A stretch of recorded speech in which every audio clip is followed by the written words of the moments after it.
ಮೇ 20ಕ್ಕೆ ಈ ಒಂದು ರಾಜ್ಯ ಸರ್ಕಾರಕ್ಕೆ 3 ವರ್ಷ ಕಂಪ್ಲೀಟ್ ಆಗ್ತಾ ಇದೆ. ಹಾಗಾಗಿ ಅದ್ಧೂರಿಯಾದಂತ ಕಾರ್ಯಕ್ರಮ ನೆರವೇರಿಸಲಾಗ್ತಾ ಇದೆ. ತುಮಕೂರಿನಲ್ಲಿ ಗೃಹ ಸಚಿವರು ಈ ಕುರಿತು ಮಾತನಾಡಿದ್ದಾರೆ.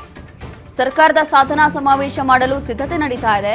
ಸಿದ್ದರಾಮಯ್ಯ, ಡಿಕೆಶಿ ಸೇರಿ ಸಚಿವರು, ಶಾಸಕರು ಎಲ್ಲರೂ ಕೂಡ ಭಾಗಿಯಾಗ್ತಿದ್ದಾರೆ ಈ ಒಂದು ಬೃಹತ್ ಕಾರ್ಯಕ್ರಮದಲ್ಲಿ.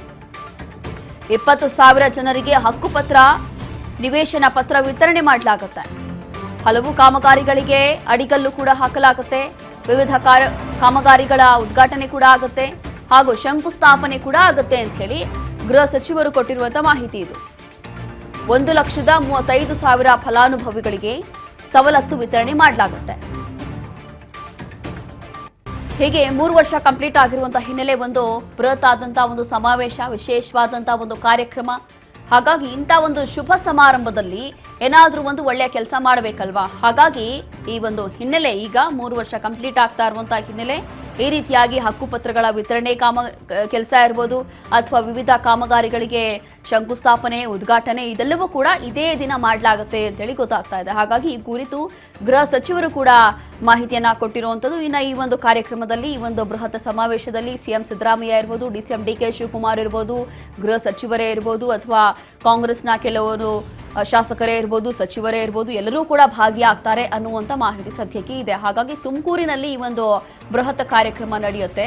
ಈ ಒಂದು ಶುಭ ಸಮಾರಂಭದ ದಿನ ಒಂದು ಒಳ್ಳೆಯ ಕೆಲಸ ಆಗಬೇಕು ಅಂತ ಹೇಳಿ 1 ಲಕ್ಷಕ್ಕೂ ಹೆಚ್ಚು ಫಲಾನುಭವಿಗಳಿಗೆ ಹಕ್ಕುಪತ್ರ ವಿತರಣೆ ಮಾಡಲಾಗುತ್ತೆ ಅಂತ ಹೇಳಿ ಇಲ್ಲಿ ಗೃಹ ಸಚಿವರು ಕೊಟ್ಟಿರುವಂತಹ ಮಾಹಿತಿ.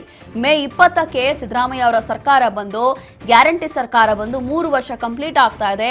ಈ ಹಿನ್ನೆಲೆ ಒಂದು ಕಡೆ ಪವರ್ ಫೈಟು, ಮತ್ತೊಂದು ಕಡೆ ಸಿದ್ದರಾಮಯ್ಯ ಹಾಗೂ ಡಿಕೆ ಶಿವಕುಮಾರ್ ನಡುವೆ ನಡೀತಾ ಇರುವಂತಹ ಕೆಲವೊಂದು ಮುನಿಸು ಅಥವಾ ವಾದ ಪ್ರತಿವಾದ, ಹೈಕಮಾಂಡ್ ಜೊತೆ ಇರುವಂತಹ ಕೆಲವೊಂದು ಗೊಂದಲಗಳು ಅಥವಾ ಯಾವಾಗ ಈ ಗೊಂದಲಗಳಿಗೆ ಬ್ರೇಕ್ ಬೀಳುತ್ತೆ ಅನ್ನುವಂಥ ಚರ್ಚೆ, ಈ ಎಲ್ಲ ಚರ್ಚೆ ಎಲ್ಲವೂ ಕೂಡ ಒಂದು ಕಡೆ ಸೈಡಿಗೆ ಬಿಟ್ರೆ ಮತ್ತೊಂದು ಕಡೆ 3 ವರ್ಷ ಕಂಪ್ಲೀಟ್ ಆಗ್ತಾ ಇರುವಂತ ಖುಷಿಯಲ್ಲಿ ಸದ್ಯಕ್ಕೆ ಸಿದ್ದರಾಮಯ್ಯ ಅವರು ಇರುವಂತದ್ದು. ಹಾಗಾಗಿ ಈ ಒಂದು ಬೃಹತ್ ಸಮಾವೇಶವನ್ನ ಬಹಳ ಅದ್ಧೂರಿಯಾಗಿ ಆಯೋಜನೆ ಮಾಡಲಾಗ್ತಾ ಇದೆ. ತುಮಕೂರಿನಲ್ಲಿ ಬಹಳ ವಿಶೇಷವಾಗಿ ಒಂದು ಕಾರ್ಯಕ್ರಮ ನಡೆಯುತ್ತೆ.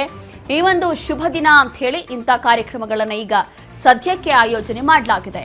ಹಾಗಾಗಿ ಇಲ್ಲಿ ಹಕ್ಕುಪತ್ರಗಳ ವಿತರಣೆ, ವಿವಿಧ ಕಾಮಗಾರಿಗಳಿಗೆ ಉದ್ಘಾಟನೆ ಕೂಡ ಇಲ್ಲಿ ಮಾಡಲಾಗುತ್ತೆ. ಸಿದ್ದರಾಮಯ್ಯ, ಡಿಸಿಎಂ ಡಿಕೆ ಶಿವಕುಮಾರ್ ಸೇರಿ ಹಲವು ಶಾಸಕರು, ಹಲವು ಕಾಂಗ್ರೆಸ್ನ ನಾಯಕರು, ಬಹುಶಃ ಘಟಾನುಘಟಿಗಳು ಕೂಡ ಬರಬಹುದು ಈ ಒಂದು ಕಾರ್ಯಕ್ರಮದಲ್ಲಿ. ಹಾಗಾಗಿ ತುಮಕೂರಿನಲ್ಲಿ ಆಯೋಜನೆ ಮಾಡಲಾಗ್ತಾ ಇರುವಂತಹ ಕಾರ್ಯಕ್ರಮ. ಕಾರಣ, ಈಗಾಗಲೇ ಸಿದ್ದರಾಮಯ್ಯ ಅವರ ಸರ್ಕಾರ ಬಂದು ಪವರ್ ಫೈಟು ಅಂತಂದ್ರೆ ಸಿಎಂ ಬದಲಾವಣೆ ಆಗುತ್ತೆ ಅಥವಾ ಪವರ್ ಶೇರಿಂಗ್ ಆಗುತ್ತೆ, ಅಧಿಕಾರ ಹಂಚಿಕೆ ಆಗುತ್ತೆ, ಇದೆಲ್ಲವೂ ಕೂಡ ಚರ್ಚೆ ಒಂದು ಕಡೆ. ಹಾಗಾಗಿ ಈ ಚರ್ಚೆ ಮಧ್ಯೆ ಯಾವಾಗ 3 ವರ್ಷ ಆಯಿತು ಅಂತ ಹೇಳಿ ಗೊತ್ತೇ ಆಗಿಲ್ಲ. ಹಾಗಾಗಿ 2 ವರ್ಷ, 2.5 ವರ್ಷ ಆದ್ಮೇಲೆ ಅಧಿಕಾರ ಹಂಚಿಕೆ ಆಗ್ಬಿಡುತ್ತೆ ಅನ್ನುವಂಥ ಫೈಟು, ಅದರ ಜೊತೆ ಹೈಕಮಾಂಡ್ ನಾಯಕರ ಜೊತೆ ಒಂದಷ್ಟು ಚರ್ಚೆ, ರಾಜ್ಯದಲ್ಲಿ ಇರುವಂತಹ ಗೊಂದಲ ಸದ್ಯಕ್ಕೆ ಕಾಂಗ್ರೆಸ್ ಮನೆಯಲ್ಲಿ ಇರುವಂಥದ್ದು. ಹಾಗಾಗಿ ಇದೆಲ್ಲವೂ ಕೂಡ ನಡೀತಾನೆ ಹೋಗ್ತಾ ಇದೆ. ಅದರ ಪಾಡಿಗದು ಚರ್ಚೆಗಳು ನಡೀತಾ ಇದೆ. ಈಗ ಇದರ ಮಧ್ಯೆ ಈ ಒಂದು ಕಾರ್ಯಕ್ರಮ ಪೊಲಿಟಿಕಲ್ಗಿನ್ನ ಮೊದಲು ತುಮಕೂರಿಗೆ 20ನೇ ತಾರೀಕು ಮಾನ್ಯ ಮುಖ್ಯಮಂತ್ರಿಗಳು ಮತ್ತು ಎಲ್ಲ ಸಚಿವ ಸಂಪುಟ ಭಾಗವಹಿಸುತ್ತೆ. ಇಲ್ಲಿ ಮೊದಲನೇದಾಗಿ ಕಂದಾಯ ಇಲಾಖೆಯಿಂದ ಸುಮಾರು 1,35,000 ಜನರಿಗೆ ಈ ಸ್ವತ್ತು, ಹಕ್ಕುಪತ್ರ, ಆಮೇಲೆ ಪೌತಿ ಖಾತೆ ಇದೆಲ್ಲವನ್ನು 1,35,000 ಜನರಿಗೆ ಕೊಡ್ತೇವೆ. 1,35,000 ನೀವು 130 ಅಂತ ಬರೆದು ಬಿಡ್ತೇವೆ ಒಂದೊಂದು ಸತಿ.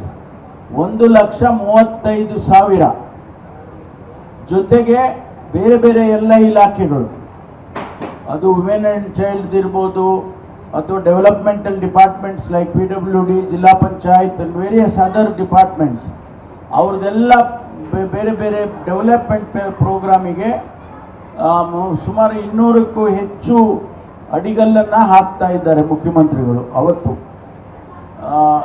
ಕೋಇನ್ಸಿಡೆನ್ಸ್ ಹೇಗಿದೆ ಅಂತ ಹೇಳಿದರೆ, ನಮ್ಮ ಸರ್ಕಾರ ಬಂದು ಮೇ 20ಕ್ಕೆ 3 ವರ್ಷ ಆಗ್ತದೆ. 3 ಇಯರ್ಸ್, 3 ವರ್ಷ ಕಂಪ್ಲೀಟ್ ಮಾಡ್ತೇವೆ. ಆ 3 ವರ್ಷದಲ್ಲಿ ನಮ್ಮ ಸರ್ಕಾರ ರಾಜ್ಯದ ಜನತೆಗೆ ಏನು ಮಾತು ಕೊಟ್ಟಿದ್ದೋ ಅದರ ಪ್ರಕಾರ ಏನೆಲ್ಲ ಸಾಧನೆಯನ್ನು ಮಾಡಿದ್ದೇವೆ ಅಂತ ಒಂದು ರೀತಿಯಲ್ಲಿ ಸಾಧನೆಯ ಸಮಾವೇಶ ಕೂಡ ಆಗುತ್ತೆ ಅಂತ ಹೇಳಿ ನಾನು ತಮ್ಮ ಮುಂದೆ ಹಂಚ್ಕೊಳ್ಳೋದಕ್ಕೆ ಬಯಸ್ತೀನಿ. ಆದ್ದರಿಂದ it is going to be a very big event.